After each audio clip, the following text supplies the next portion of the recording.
नमस्कार दोस्तों, श्रीमद् भगवत गीता का दूसरे अध्याय का आज हम वर्णन करेंगे। दूसरा अध्याय।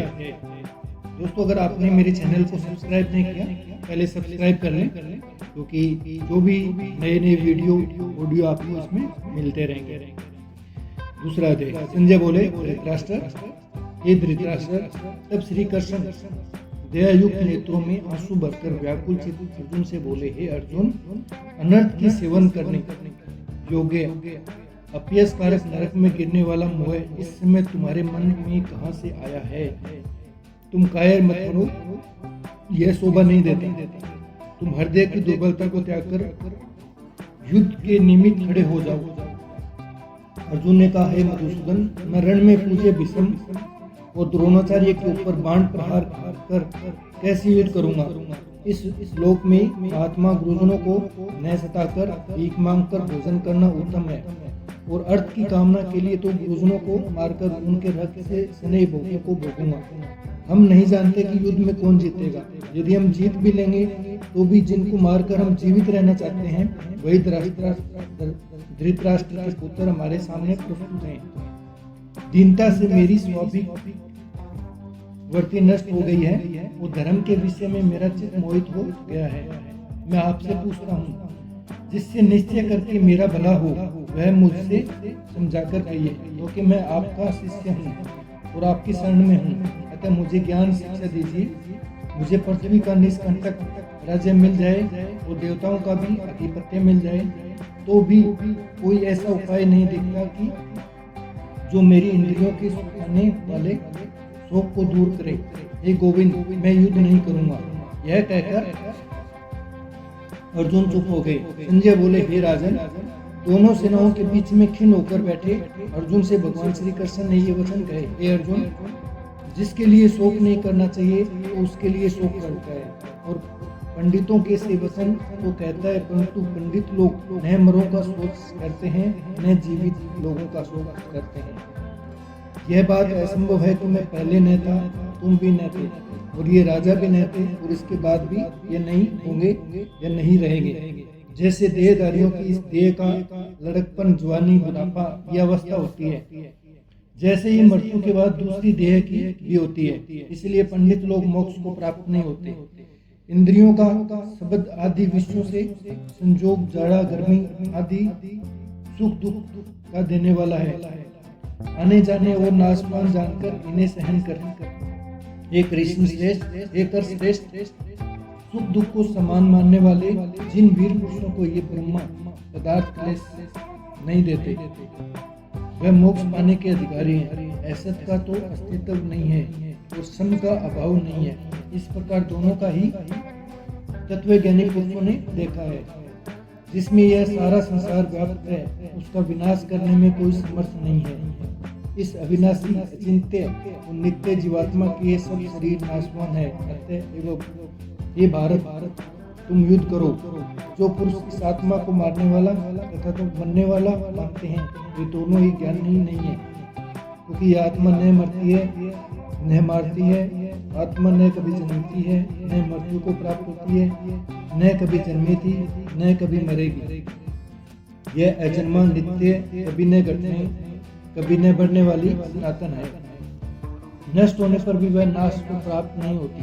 जो पुरुष इस आत्मा को नित्य, अविनाशी, निर्विकार और अजन्मा जानता है, वह जिसको घात करावेगा और किसको मारेगा। जिस प्रकार मनुष्य पुराने वस्त्र पहनकर नया वस्त्र धारण करता है, उसी प्रकार आत्मा पुरानी देह को छोड़कर नई देह धारण करती है। आत्मा को शस्त्र नहीं काट सकता, इसने जला नहीं सकती, जल भिगो नहीं सकता, न भीग या गल सकती है और न ही सूख सकती है। यह अविनाशी, सर्वव्यापी, स्थिर है, अचल और सनातन है। यह इंद्रियों से जाना नहीं जा सकता, यह कल्पना से भी परे है और इसमें हेरफेर नहीं हो सकता। इसलिए ऐसा जानते हुए तुम्हें शोक करना उचित नहीं है। महाभाव, यदि तुम इस आत्मा को नित्य जन्म लेने वाला मानते हो और शोक नहीं करना चाहिए, मानते हो तो शोक नहीं करना चाहिए, क्योंकि जो जन्मा है उसकी मृत्यु है और जिसकी मृत्यु हुई है उसका जन्म होना निश्चित है। अतः जो बात अनिवार्य है उसके लिए सोच करना व्यर्थ है। जन्म लेने से पहले क्या था किसी को मालूम नहीं। मध्य में कुछ प्रकट होता है, फिर मरने से पीछे क्या होगा कोई नहीं जानता। इसी दशा में इसी बात का सोच करना क्या तुमको उचित है?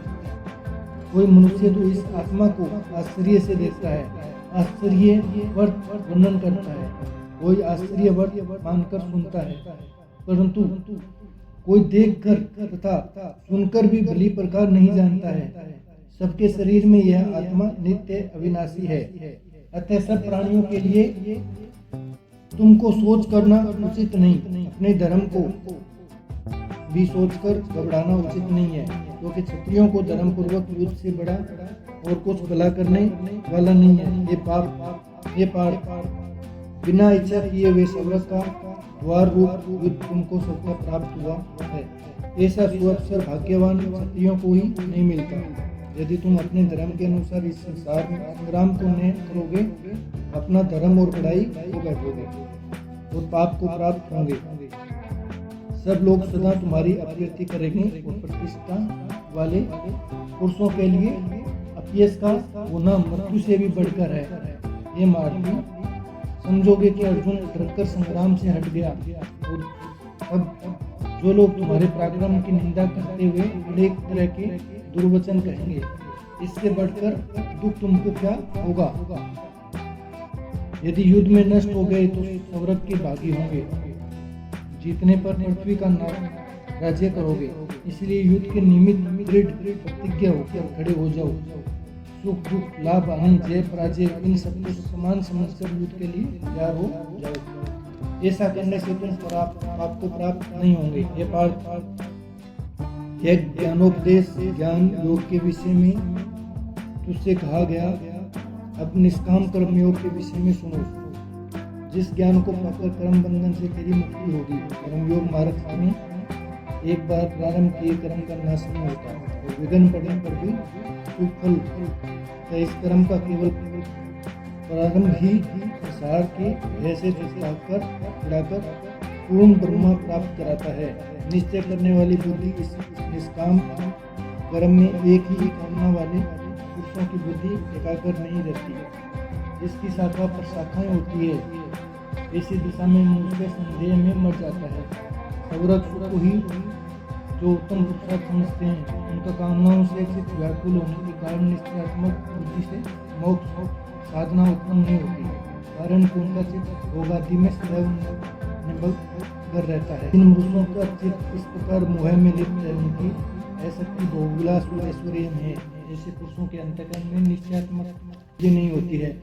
हे अर्जुन, वेद त्रिगुणात्मक है, तुम निष्काम हो जाओ। सुख दुख को समान जानकर नित्य क्षेम आदि स्वार्थों में न पढ़कर धीरजवान और आत्मनिष्ठ हो जाओ। तुमको केवल कर्म करना चाहिए, तुम्हारे अधिकार में फल नहीं है। तुम न तो फल की अभिलाषा में काम करो, न निकम्मे ही रहो। फल की आशा त्याग कर कर्म की सफलता व असफलता को समान समझकर तुम योगस्थ होकर कर्म करो। फल की इच्छा रखने वाले कष्ट होते हैं। निष्काम करने वाला पुरुष ईश्वर कृपा से इसी संसार में सुकर तथा दुष्कृत इन दोनों को ही त्याग कर देता है। जो सब कर्मों में कल्याणकारक है, कर्म फल को त्याग कर ही बुद्धि युक्त ज्ञान पा पुरुष जन्म बंधन से मोक्ष हो पाते हैं। जब तुम्हारी बुद्धि मोह बंधन से बाहर निकल जाएगी, तब तुम्हारा मन आगे होने वाली तथा हुई बातों से विरक्त हो जाएगा। अनेक श्रुति स्मृतियों के वचनों को सुनने से तुम्हारी बुद्धि भ्रमित हो गई। जिस समय वह निश्चल होकर आत्मा में स्थित होगी, तभी उसको तत्व ज्ञान प्राप्त होगा। अर्जुन ने पूछा, हे केशव, आत्मा स्वरूप में निश्चल बुद्धि वाला किसको कहा है? उनके लक्षण क्या है? श्री कृष्ण जी बोले, हे अर्जुन, जो महापुरुष मन की सब कामनाओं को त्याग देता है और अपने आप ही प्रसन्न रहता है, उसको निश्चल बुद्धि वाला कहा जाता है। दुख में जिसके मन में खेद नहीं होता, सुख में जिसको आसक्ति नहीं होती, तथा प्रीति भय क्रोध जिसके जाते रहते हैं, वह महात्मा स्थिर बुद्धि वाला कहलाता है। जो सर्वत्र स्नेह करता है, जो शुभ पदार्थ प्राप्त होने पर हर्ष नहीं करता, अशुभ से अप्रसन्न नहीं होता, इसी स्थिर बुद्धि जानना चाहिए। और कछुआ जैसे अपने अंगों को सिकोड़ लेता है, इसी तरह जो इंद्रियों को विषय से हटाता है, उनकी बुद्धि स्थिर जाननी चाहिए। ये अर्जुन, मोक्ष का प्रयत्न करने वाले विद्वान व्यक्ति को भी चाहिए। ये अर्जुन, मोक्ष का प्रयत्न करने वाले विद्वान व्यक्ति को भी प्रबल इंद्रियां बलात्कार उसके मन को जीत लेती है। इसलिए सब इंद्रियों को विषयों से रोक मेरे विषय तत्पर हो जावे। जिसने इंद्रियों को वश में कर लिया है उसकी बुद्धि निश्चल है। जो पुरुष विषयों के ध्यान में रहता है उससे उसकी प्राप्ति हो जाती है। प्राप्ति होने से कामना होती है। इच्छा के पूर्ण न होने से क्रोध से अविवेक होता है। अविवेक से समन शक्ति नष्ट हो जाती है। समन शक्ति के नष्ट होने से बुद्धि क्षय हो जाती है। बुद्धि का नाश हुआ है वह विनाश को प्राप्त होता है। जो पुरुष राग द्वेष से रहित हो इंद्रियों के विषय सुख का अनुभव करता है और अपने मन को वश में रखता है वह शांत हो जाती है। जो पूर्ति मिलने पर सब दुखों का नाश होता है। प्रसन्नचित्त वाले व्यक्ति की बुद्धि तुरंत निश्चल हो जाती है। जो पुरुष योग भावना के न होने से शांति प्राप्त नहीं होती है शांत को सुख कहाँ से मिलेगा। इस कारण हे महाभाव जिसने इंद्रियों को विषय में सर्वथा रोक रखा है उसी की बुद्धि स्थिर। जो सब प्राणियों की रात होती है उसमें संयमी जागता है और प्राणी मात्र जिसमें जागते हैं मुनिजनों की वह रात्रि है। जल से भरे पूर्ण समुद्र में जल भरने पर भी वह अपनी मर्यादा पर ही। उसी तरह जिस पुरुष में इच्छा न होने न रहने पर भी सब विषय भोग प्रवेश करते हैं उसी को विषयों की इच्छा रखने वाले को शांति नहीं मिलती। जो पुरुष सब कामनाओं को छोड़कर इच्छा रहित हो विचारता है ममता अहंकार जिसमें नहीं है वह शांति को प्राप्त होता है। पार्थ ब्राह्मणी स्थिति यही है। ऐसी स्थिति मिल जाने पर प्राणी फिर मोह में नहीं फंसता। अनंत समय में निर्वाण